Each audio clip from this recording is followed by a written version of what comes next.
सुरक्षा बलों को मिली बड़ी कामयाबी। एनकाउंटर में 8 आतंकी ढेर किए गए। आतंकियों के छिपे मिले होने की मिली थी जानकारी। अभी तक जो है वहां से कहा जा रहा है दहशतगर्दी हो गई, कश्मीर में ये मारा गया, वो मारा। वो समझते हैं कि अपने दुश्मन पे ना छोड़ दो कि उसने कब आपके पास आपको तंग करना है या नहीं करना है, आप उनके लिए मुश्किलात पैदा करो।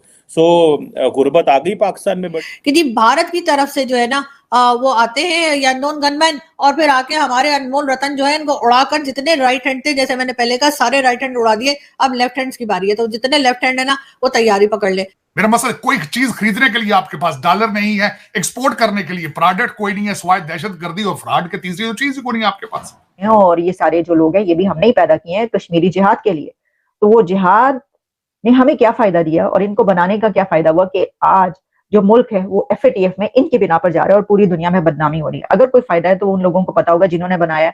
कम से कम मैं नहीं समझती कि किसी भी सेन माइंड को, कोई भी ऐसा अकल रखने वाला बंदा ये सोच सकता है कि इनसे कोई फायदा हुआ है। इतनी सस्ती जाने हैं और इतनी गुर्बत है, तो ये जो जिसे कहते हैं ना एक बड़ी एक चैलेंज है पाकिस्तान के लिए। ये कि आप लोग या तो डिसाइड कर लें कि भारत की एजेंसीज इतनी स्मार्ट हैं और इतनी तेज हैं कि वो आते हैं हमारे लोगों को, यानी कि हमारे जो अनमोल रतन है उनको उड़ाते हैं और चले जाते हैं। और दूसरी बात ये कि हम लोग, हमारी फौज जो है या हमारी जो एजेंसीज है इतनी निकम्मी है कि वो इतने लोगों के मरने के बाद भी आज तक एक सिंगल शूटर को पकड़ नहीं पाए हैं। जो जिनको मारा जा रहा है उनके हवाले से, किसी के हवाले से कुछ भी नहीं बताया गया।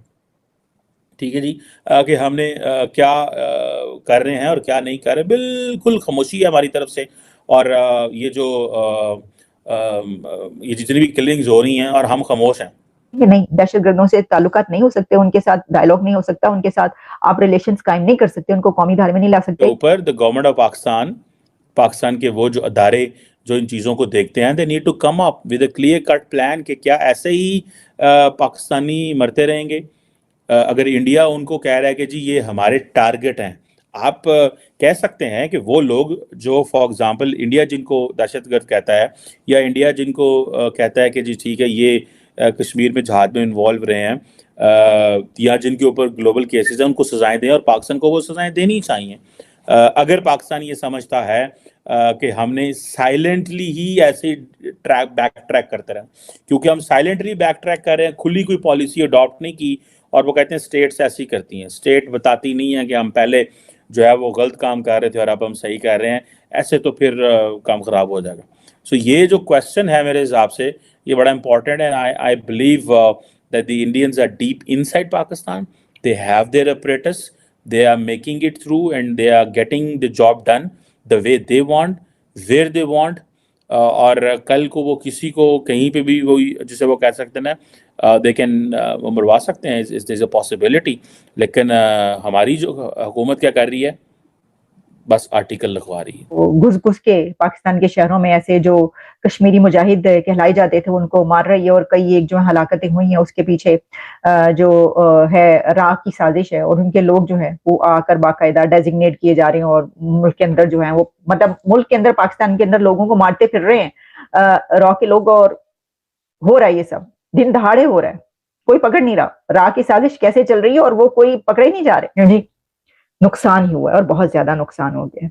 तो अभी खैर वक्त तो नहीं है, वक्त तो गुजर चुका है, लेकिन अगर रिलेशंस बेहतर करने हो तो फिर जो है अब तो जरूरत है, अब तो पाकिस्तान की जरूरत है, मुल्क की जरूरत है कि अगर आपने आगे बढ़ना है और उनकी इकोनॉमी में जो है शामिल होना है। उनकी इकोनॉमी में क्या शामिल होना है, अपनी इकोनॉमी को बेहतर बनाना है और दुनिया में आगे चलना है, तो आपको रिलेशंस बनाए बगैर गुजारा नहीं होगा। और नहीं होगा तो फिर और 10, 20, 25, 30 साल जो है वो और बहुत सारे बड़े बड़े नुकसान उठाकर आखिर पे उसी लकीर पे जो है वो पहुंचेंगे या पॉइंट पर पहुंचेंगे।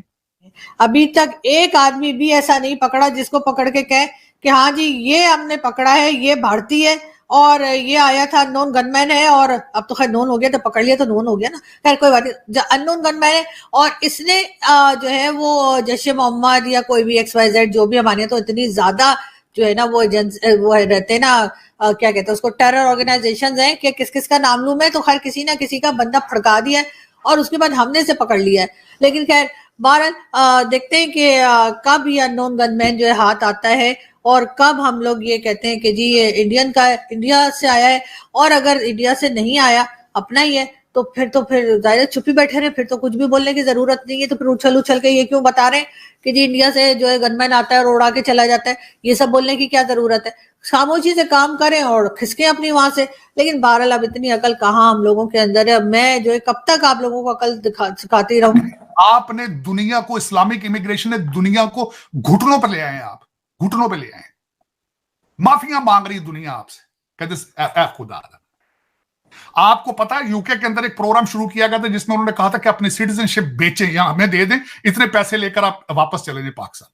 आपके लोगों ने वो बेची वहां पे सिटीजन, वापस पाकिस्तान आके फिर इलीगल इंग्लैंड चले गए वापस। This was their plan few years back कि आप लमसम पैसे इतने लाख पाउंड ले लें and please get the hell out of here. लोगों ने वो भी कैश कराया और वापस जाके। और मैं सबसे बड़े मैं एक दफा शर्मिंदा हुआ चीमा साहब, यहां मैंने अपनी एक दफा इंश्योरेंस कराई, ये 15 साल पुरानी बात, 15 साल पुरानी बात। जो खातून मेरी इंश्योरेंस करने आई उसने कहा तुम पाकिस्तान से हो, तुम्हारी इंश्योरेंस पे हमने इन्वेस्टिगेशन करनी। मैंने कहा वो क्यों भी, व्हाई यू वेरी रेसिस्ट। उसने कहा नहीं, पाकिस्तान में हस्बैंड जाके वहां से डेथ सर्टिफिकेट भेज देता है, बीवी यहां पे क्लेम ले लेती है। उन्होंने कहा फिर उसके बाद अमेरिकन एम्बेसी ने कब्रिस्तानों के लोग अंदर भेजे, जाली कब्रें निकली, जाली कब्रें बना बना के भी आपने क्लेम यहां से लिए। अब वो डीएनए कराते हैं, वो कहते हैं सैंपल दो मुर्दे दा। चीमा साहब वाहिद मुल्कों में से, पाकिस्तान एक वाहिद मुल्कों में से मुल्क है, आप जब इमिग्रेशन यहां पे अप्लाई करते हैं आपके बच्चों का डीएनए कराया जाता है, क्योंकि आपने एक बंदे ने यहां से 20 बच्चे अपने गांव के सारे रिश्तेदारों के यहां पे माइग्रेट किए। अब आप कहते हैं वाइल्डर आपके साथ क्या करेगा। को अब ये माफिया मांगने पे आ चुकी हैं कौमें आपसे। आप करते क्या है, 18 बच्चा पैदा करते हैं, स्कूल नहीं भेजना उनको, स्कूल नहीं भेजना, सोशल पे लगा दिए, सोशल सिक्योरिटी ले रहे हैं।